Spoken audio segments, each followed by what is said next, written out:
ရဘယ်လာထုတ်တာလဲတကွန်နာပါဗျာဟုတ်ပြီဒီကိုတရားလာထုတ်ဖို့ဘယ်လိုရည်ရွယ်ချက်လဲသို့မဟုတ်အခြားသူတစ်ပါးရဲ့တိုက်တွန်းလို့လားဆိုတာရှောက်ဘူးကမတိုက်တွန်းပါဘူးဗျာဟောအရှင်များရဲ့ဆန္ဒနဲ့မှန်ပါဗျာဟုတ်ပြီဒီကိုတရားလာထုတ်တဲ့အခါကျတော့တရားအားထုတ်ရင်နဲ့ပြင်းထန်တဲ့ဝေဒနာတွေမခံစားဘူးခံစားရပါတယ်ဗျာအဲ့ဒီအချိန်မှာအရှင်ဘုရား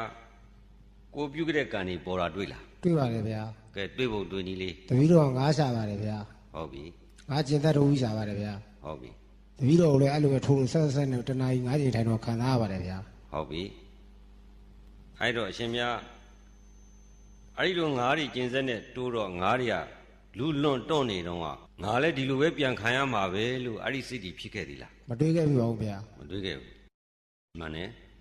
အဲ့လိုမတွေးခဲ့တဲ့ကြောင့်လောရမှာတရမှာဖျားမှာဝင်မလေးခဲ့ဘူးမှန်ပါဗျာအခုတော့အဲ့ဒီကိုပြုတာကဒီစားတဲ့ငါးကကိုတခါစားပြီးတော့ဝင်းဖြစ်သွားတာဘာမှမထူးကြဘူးမှန်ပါဗျာသို့တော့အဲ့ဒီကံကိုဒီပြုတို့ကပြန်ခံစားရတော့မယ်ဆိုတော့အဖန်100အဖန်900မကတော့ဘူးမှန်ပါဗျာကိုတရက900ကောင်ကိုပြန်ခံရတာရည်တွက်လို့မရဘူးမှန်ပါဗျာမြတ်စွာဘုရားရဲ့ဇတ်တော်ထဲမှာသိုးရကောင်ကိုရစ်တိုင်မှာခြီးပြီးတော့အချိန်ကြတဲ့အခါတတ်ဖို့ဆိုပြီးတော့ရစ်ပုံနာကစောင့်အချိန်လဲရောက်တော့တိုးနာသွားတဲ့အခါသူကငိုလိမ့်ကြီးလိမ့်ဖြစ်တယ်မှန်ပါဗျာဟဲ့သူမင်းငိုလိမ့်ကြီးလိမ့်နဲ့ဘာဖြစ်နေရလဲဆိုတော့ရည်ရတဲ့အကြောင်းကသူဒီအရင်တော့အသိလို့ပဲရစ်ပူဇော်တဲ့ပုံနာဖြစ်ခဲ့တယ်သိုးရကောင်တတ်ခဲ့တဲ့အတွက်ကြောင့်သိုးမွေးနဲ့အမျှဘဝတွေအတတ်ခံခဲ့ရတယ်တဲ့ဒီတခါတော့သူကနောက်ဆုံးခံရတဲ့အတွက်ကြောင့်လွတ်ပြီးအဲ့အတွက်ကြောင့်ဝမ်းမြောက်တဲ့လွယ်ရည်တာပါတဲ့ငိုတာကတော့သင်လဲကျုပ်လိုပဲကျုပ်အသက်တစ်ချောင်းတတ်ရပြီနဲ့ကျုပ်ခန္ဓာကိုယ်မှာရှိတဲ့အမွေးမြအသက်ပေါင်းများစွာအသက်ခံမှာမဟုတ်လို့တနာလို့သင်အတွက်ငိုတာတဲ့ဟုတ်ဗျာဟာအဲ့လို့ဆိုရင်ကွာတဲ့ငါမင်းမတတ်တော့ဘူးတဲ့မင်းလွတ်ပြီတဲ့မဟုတ်ဘူးတဲ့သင်တတ်သည်ဖြစ်စေမတတ်သည်ဖြစ်စေအခုချိန်ကကျုပ်ကသိရမှာတဲ့ဟာမင်းကျမ်းမာကြီးလဲကောင်းတယ်ငါမတတ်ပဲနဲ့ဘလို့သိရမဟုတ်သိရမှာတဲ့ကဲအဲ့ဒါနဲ့ရစ်တန်ရနေပြီးတော့ကျိုးကွင်းချီပြီးလွတ်ပေးတာခလန်လဲကြောက်မိုးချိုးပြစ်တာသိရောအချိန်ကြတော့သူ့ရဲ့ကံကပဲသူ့ကိုဖန်တီးမှာမှန်ပါဗျာပုံနာကမတတ်လဲသူ့ကံကသူ့တတ်မှာ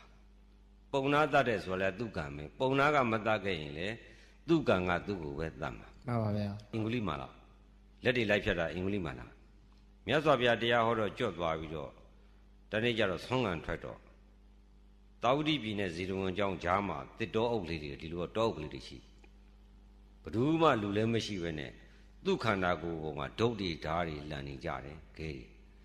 တွေးချင်းချင်းရဲ့မြတ်စွာဘုရားရှစ်သားသူတော်ကောင်းတိခံမြတ်စွာဘုရားကျောင်းတော်ကနေနော်အဘိညာဉ်အတန်နဲ့လှမ်းပြီးတော့တတိပေးတော့ရှစ်သားသူတော်ကောင်းတိခံဆိုတော့အင်္ဂုလိမာလာမထေရတိခံကျောင်းတော်လည်းရောက်တော့မြတ်စွာဘုရားကိုကြော့ပြီးတော့ပြိဋိဘံပြုပါတယ်မှန်ပါဗျာယန္နာဖြစ်ပါတယ်သူပြုတော့ကတော့လက်ညှိုးလိုက်ဖြတ်ပြီးလူသားတော့ကတော့ကိုလိုချင်တဲ့လက်ညှိုးရလို့သူကဝမ်းသာတယ်မှန်ပါဗျာကိုအသက်ခံတဲ့လူကဆင်းရဲတယ်မှန်ပါဗျာကိုတက်လိုက်ရတာကိုပဲကိုအနေနဲ့ဝမ်းသာပီတိကျေနပ်ဖြစ်ပြီးတော့ဖြစ်နေပေနဲ့ကိုပြုတဲ့ကံကထွက်ပြေးလို့ရလားမရပါဘူးဗျာယဟန္တာလည်းမလွတ်ဘူးဟုတ်ပြီနော်မှန်ပါဗျာအဲ့တော့အရှင်များအခုအဲ့ဒီလိုတွေးတဲ့အခါကျတော့နောင်အာဟုသို့လုံးမလားမလုံးဘူးဆုံးဖြတ်ထားပါတယ်ဗျာဟုတ်ပြီအဲ့ဒီကနေစပြီးတော့တဏ္ဍနဂုံတည်ပြီမှန်ပါဗျာနော်အဲ့လိုဆုံးဖြတ်လိုက်ပြီဆိုတဲ့တဏ္ဍနဂုံတည်ပြီတဲ့တာတိ